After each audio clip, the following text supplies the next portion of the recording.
Bueno, tenemos que agradecer al doctor Hugo Valderrama que nos ha dispensado unos minutos. Sabemos que siempre está muy ocupado en el centro que tiene especializado de neurociencias. Doctor, siempre la excusa es hablar desde una fecha. En estos días se conmemora, se recuerda la lucha contra el Alzheimer y me gustaría conocer un poco más, que usted nos pueda dar detalles, conocimientos a la teleaudiencia, en qué consiste esta enfermedad y sobre todo qué recaudos tenemos que tener la familia principalmente. Bien. Bueno, el primer dato que podríamos dar es que entender que esta enfermedad no es normal con la edad.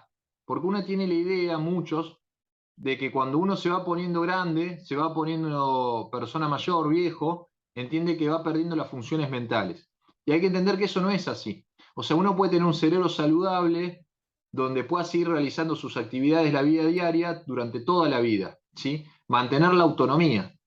Inclusive, uno puede estar afectado del cuello hacia abajo, tener, supongamos, dificultades en la movilidad, pero todavía tener una autonomía impresionante y tomar decisiones por cuenta propia. Para eso se necesita un cerebro sano. Sí es verdad que esta enfermedad aumenta la frecuencia con la edad, pero eso no significa que sea normal con la edad. ¿Se entiende este concepto? Porque si no, no se detecta. Porque si no, uno cree que el familiar, el papá, la mamá, el abuelo que está repitiendo las cosas es normal porque está grande o está viejo. En realidad, les vuelvo a decir, no es normal. De hecho, el cerebro cambia durante toda la vida. El cerebro del niño, del adolescente, del adulto y la persona mayor no son iguales. Por suerte, porque por algo nosotros tenemos un cerebro distinto de adulto que del adolescente. Tenemos mayor control inhibitorio, manejo de la conducta, manejo de las emociones, manejo de toma de decisiones. Eso es un cambio justamente se produce de la adolescencia a la adultez. Y así como durante toda la vida el cerebro va evolucionando y va modificando y va teniendo más capacidades, hay otras que merman. Por ejemplo, cuando uno estudia en la universidad, si está obligado a estudiar o una carrera o en un trabajo donde hay mucha memoria a corto plazo, esa memoria se entrena. Ahora, yo de adulto, que ya pasé esa etapa de entrenamiento excesivo, la memoria a corto plazo, a partir de la carrera que había que rendir examen tras examen, ese entrenamiento de memoria a corto plazo bajó, lo cual no significa que sea patológico, sino que lo tengo menos entrenado y estimulado, pues la verdad que ahora me tengo estimulado más otras funciones, como la toma de decisiones. ¿Sí? Entonces, eso es un ejemplo de cómo el cerebro es plástico y se va moldeando toda la vida. Entonces, sí, la persona mayor, a veces frente a la disminución de estímulo, muchas veces por estar jubilado, por tener menos responsabilidades, baja el nivel de entrenamiento y estímulo a memoria a corto plazo, no significa que se pierda la memoria a corto plazo a tal punto que no me deje seguir con mis actividades diarias. Cuando eso sí pasa y hay un cambio, una merma, y empieza a interferirme en mis actividades, yo noto una diferencia, se me está dificultando mi vida diaria, ahí sí hay que consultar y ante la duda se consulta igual. El diagnóstico se establece por consultorio, no se establece por, la gente cree que es por una resonancia de un estudio de imagen, no. La resonancia es un estudio complementario que principalmente no es para confirmar la enfermedad, sino para descartar causas secundarias de otro tipo. Supongamos que la persona, vamos a poner algo grave, que pasa muy de vez en cuando, muy raro, que tenga un tumor que esté simulando un síntoma, por ejemplo, de pérdida de memoria, y pues que sea por un tumor y no por la enfermedad de Alzheimer. Entonces uno pide la imagen por si ese es el único síntoma y hace un diagnóstico diferencial. Entonces, más para descartar causas secundarias que para confirmar la enfermedad. De hecho, uno puede pedir una resonancia y el cerebro está bastante afectado en lo que corresponde al promedio de las personas y así todo conservar bien sus funciones mentales. Porque el cerebro es tan plástico que la imagen que uno ve de afuera, no, con la imagen de resonancia, no está viendo la eficiencia de esas conexiones que quedan, sino que está viendo una foto. Entonces, esa foto no muestra la eficiencia de ese cerebro. Y esto va que el diagnóstico se establece principalmente por los síntomas que refiere, más que el paciente, los familiares que acompañan, y también, más que nada, a través de test cognitivos. ¿Qué son los test cognitivos? Se sienta el paciente, se empiezan a hacer cuestionarios, preguntas para ver cómo se desenvuelve con esas determinadas funciones mentales que se van evaluando en el consultorio, sin distracciones, sin nada alrededor que interfiera, y ahí se ve concretamente si hay algo que está fallando o no. Hay una etapa previa a la enfermedad de Alzheimer que la gente le dice principio de Alzheimer, que en realidad ese término en sí mismo no existe en neurología, no existe en la medicina, pero sí existe lo que se llama deterioro cognitivo leve.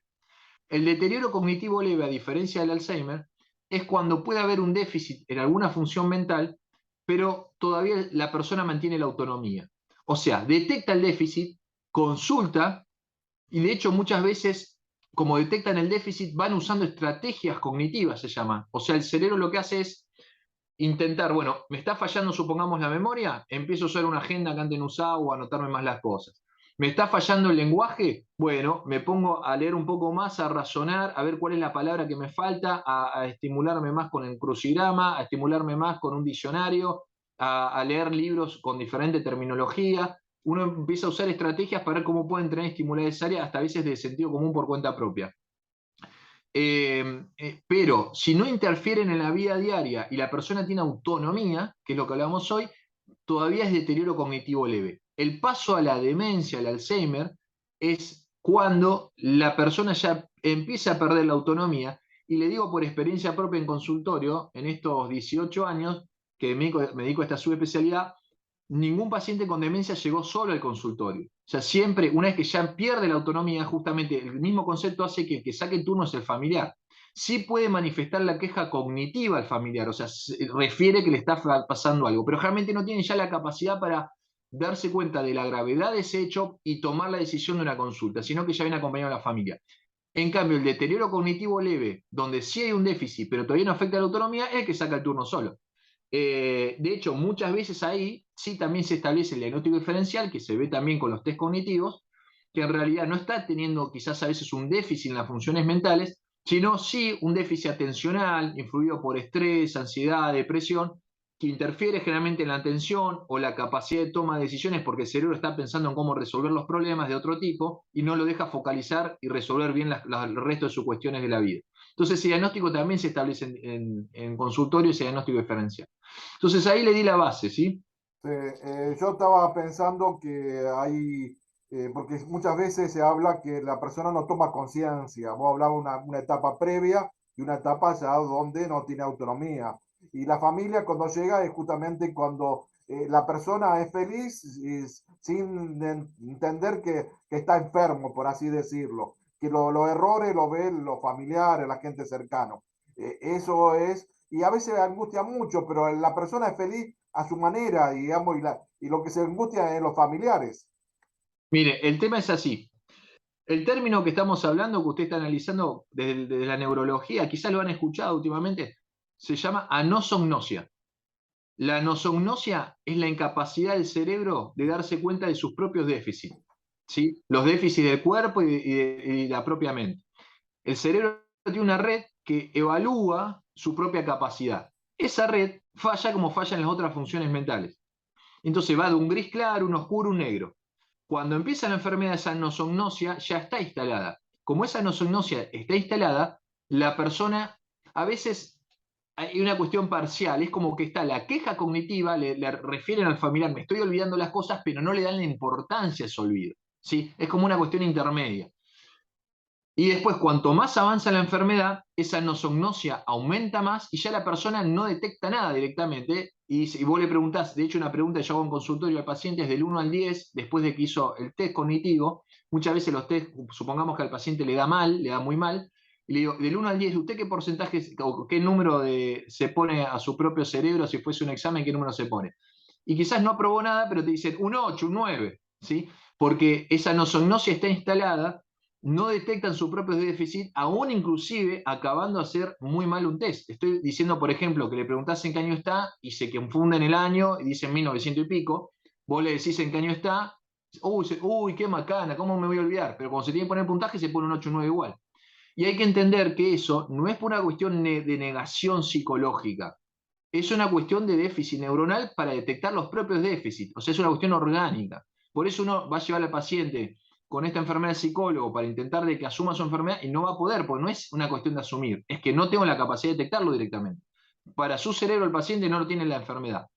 Esto es una complicación para el familiar porque es muy difícil asistir a veces a aquel que no sabe lo que le pasa y cree que no tiene nada. O sea, si yo, vamos a suponer que usted fuese ahora mi paciente, lo cual no se dice, ¿no? Porque de hecho, cuando la persona ya tiene Alzheimer, como justamente tiene una pérdida de autonomía, pasa a ser la familiar o el responsable más cercano, el tutelar, hasta el punto de vista legal. Entonces se le comunica el diagnóstico al tutelar.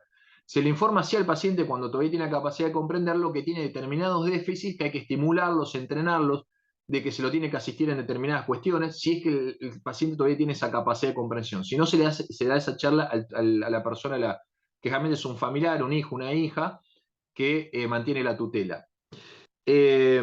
Pero justamente, ¿por qué no se charla directamente a veces con el paciente? Porque el paciente, si usted es como si fuese usted me va a decir, no, doctor, pero yo no tengo nada, no tengo esto. Entonces, claro, empieza un rechazo por parte del paciente que inclusive puede producir angustia, ansiedad, hasta agresividad. Y esa angustia, ansiedad y agresividad también se la puede trasladar a aquel cuidador o familiar cuando lo quiere asistir y dice, yo no tengo nada. O tengo, pero no tengo tanto, o no hace falta que me asistan. Y en realidad uno lo deja solo en la casa y como no tiene autonomía, puede mandarse una macana y tener muchos accidentes. La enfermedad va avanzando y lamentablemente a medida como son enfermedades progresivas, lo que uno nunca sabe es la velocidad con que va a avanzar, pero son enfermedades progresivas. Para tener una idea general de la evolución, empieza la persona a parecerse cada vez a un chico más chico en determinadas funciones mentales.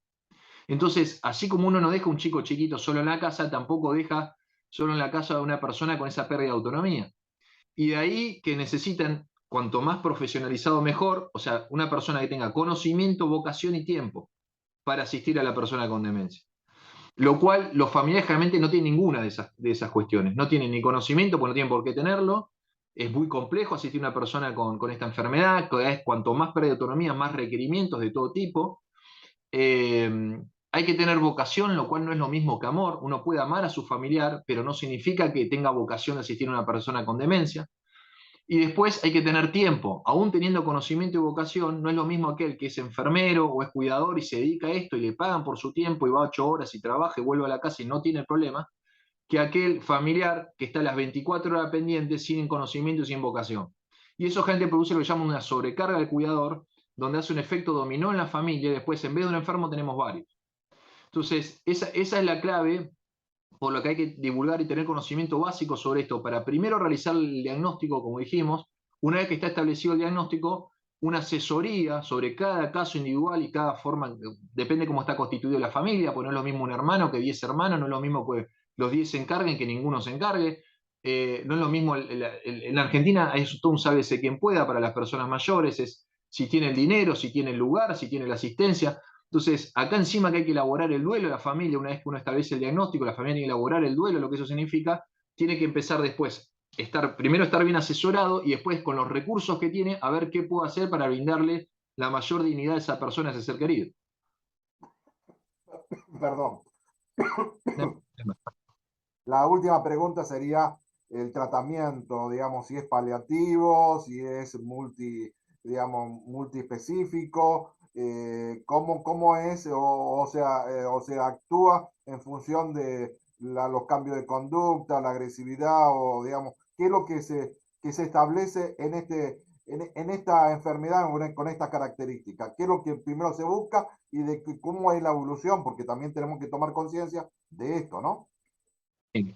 Bien, justamente los tratamientos son evolutivos a partir de la evolución de la enfermedad. Son distintos en cada etapa, ¿sí? Tiene que estar siempre presente el tratamiento no farmacológico. Y además, después la evaluación del farmacológico, que lamentablemente es muy limitado con la tecnología actual, ¿sí? Para esta enfermedad. De hecho, esta enfermedad no tiene un fármaco curativo, si no ya todo estaría cambiado y estaríamos hablando en otros términos. A ver, respecto al no farmacológico, como dije primero, el primer tratamiento es la asistencia, el cuidado y la mantención de la dignidad de esa persona. ¿Qué significa? Que esté higienizada, que se alimenta bien, que se hidrate, que tenga un espacio saludable, cuestiones básicas, ¿sí? Una vez que está cubierta en necesidades básicas, ¿cómo se le brinda estímulo a esa persona todo lo que se pueda? Porque cuanto más estímulos tenga saludable para su cerebro, más se va a retrasar la enfermedad, porque más se potencian las neuronas sanas. De hecho, esos estímulos saludables, esos hábitos para un cerebro saludable, tienen que estar toda la vida, porque uno va creando reserva cognitiva y no es lo mismo enfrentarse a esta enfermedad con un cerebro sano, previamente muy saludable, que con un cerebro con poco estímulo y deteriorado. Eso se llama reserva cognitiva, cómo yo me enfrento a las patologías neurológicas a partir de mis hábitos. Y bueno, se le brinda justamente todos los estímulos dependiendo de lo que él pueda recibir, explotar todo la persona, ¿sí? Aún en casos más avanzados, donde hay una pérdida de otras funciones como el lenguaje, la orientación, el poquito lenguaje se puede aprovechar, se utiliza. La poca capacidad visoconstructiva se utiliza. Hasta el momento que si es muy avanzada la enfermedad, se usan estímulos sensoriales como la música, lo que es táctil, se empieza a aparecer los estímulos de un chico chiquito, pero se pasa por todas las etapas. Cuando en realidad el estímulo más difícil de brindar es al revés, o sea, más difícil, más complejo, no es que más difícil. El estímulo más complejo es cuando la persona está mejor porque esa persona no se va a entretener o no se va a estimular con algo con lo que se le estimula a una persona con la enfermedad más avanzada. Entonces, hay que ser bastante creativo, tener vocación también. Como profesión están las terapistas ocupacionales, podríamos sumar otras profesiones como psicopedagogía y psicología, más que nada neuropsicología, que lo que buscan es identificar qué factores le gustan a esas personas, potenciarlos y brindarle cuestiones nuevas, ¿sí? Puede pasar desde cuestiones de artes visuales hasta botánica, música, guitarra, cualquier estímulo positivo que es durante toda la vida positivo, aprovecharlo. Y después las cuestiones específicas, como tenemos en nuestra institución, donde se va entrenando y estimulando función cognitiva por cognitiva. Se preparan ejercicios para cada función, abstracción, memoria a corto plazo, memoria diferida, memoria semántica. Cada función cognitiva es como un sector del cuerpo que hay que entrenar y estimular por separado. Eso ya es bien específico y después está todo lo general que estaba nombrando. Lo ideal es tener todo eso, por supuesto. Y después lo que es muy importante, básico, es el estímulo social. O sea, que si todas esas actividades, cuanto más compartidas con otras personas, que tengan también, o al mismo por lo menos estadio que ellos, y tratar de que no sea más avanzado el estadio con que compartan, para que haya una relación social, porque el cerebro toda la vida necesita un estímulo social saludable. Y después el tratamiento farmacológico, bueno, hay 4 medicamentos aprobados de hace unos 20 años, siempre se usan los mismos en realidad, lo que hace es aumentar neurotransmisores, porque las personas con demencia tienden a tener los neurotransmisores, que son una sustancia que conectan las neuronas, disminuidos, entonces tienden a aumentarlos. Ahora, ese neurotransmisor queda flotando si no recibe un estímulo sano para que la neurona conecte. O sea que si yo le doy la pastilla a la persona, va a aumentar el neurotransmisor y va a quedar ahí. Yo la encierro en una habitación y queda igual. O sea que es un complemento para que aumente el neurotransmisor, para que cuando vengan los estímulos sanos que sean posibles, se conecte la neurona porque el neurotransmisor no falta, nada más. Pero no es que regenera las neuronas, el medicamento lamentablemente eso todavía no está, no es que hace algo para retrotraer el progreso de la patología, no, lamentablemente todavía no llegó esa tecnología. Sí hay un fármaco que quizás habrán escuchado en las noticias, hace, yo creo, 6 meses más o menos se aprobó en Estados Unidos, solamente en ese país, que, bueno, es medio técnico lo voy a decir, pero son anticuerpos contra el betamiloide, que es una de las principales proteínas que se acumula como un desecho en el cerebro y no se elimina bien en el Alzheimer. Es uno de los principales ejes de la fisiopatología de esta enfermedad. Entonces, se trata de frenar ese betamiloide. Pero, ¿qué pasa? Están evaluando la eficacia porque esta enfermedad es multifactorial, entra por distintos lados. Entra, por ejemplo, por el factor vascular también, por la hipertensión, el colesterol, la diabetes, y eso no lo frena este fármaco. A su vez, una vez que ya está instalado el betamiloide, parece que es muy difícil ir hacia atrás. Entonces hay varias cuestiones por las cuales este fármaco todavía está en estudio, no está aprobado en otro país, todavía no está en la fase 4 que ya se prestó a la población, pero en la población general, pero se continúa investigando cómo actúa en la población general y después verán qué nivel de eficiencia tiene, pros y contras, porque hay un montón de efectos adversos también lamentablemente tiene que son graves. Y encima, como dato, por ahora lo están vendiendo a $50.000 al año. ¿Eh? O sea que es una locura, pero bueno, ojalá que la tecnología sea más barata y sea eficaz a futuro, pero les diría que no veo algo por lo menos a mediano plazo. Si llega a haber un fármaco más efectivo, estamos hablando a largo plazo. Por eso todo lo que estamos diciendo hay que tenerlo en cuenta, no solamente para prevenir esta enfermedad, sino los hábitos para un cerebro saludable, dormir bien, eh, hacer actividades que nos estimulen, tener objetivos durante toda la vida, alimentarnos, los digo en distinto orden, ¿no? Pero alimentarnos y nutrirnos lo mejor posible, conocer sobre cómo comemos, qué es lo mejor para comer, realizar ejercicio físico aeróbico tantos minutos al día y tener una vida saludable con objetivos serían los 5 puntos básicos para un cerebro saludable. que eso nos mejora, no solamente nos previene enfermedades, sino que nos mejora la calidad de vida durante toda la vida, ¿sí? Doctor, como siempre, muy didáctico, ha sido realmente interesante charlar y sobre todo para que nuestros televidentes conozcan un poco más esta enfermedad que muchas veces se transforma en mito y creo que principalmente la familia tiene que dar la contención y el acompañamiento a estas personas con estas características. Ha sido muy gentil de su parte y como siempre a disposición y seguramente seguiremos charlando en otra oportunidad. Cómo no, a disposición, un gusto. Gracias.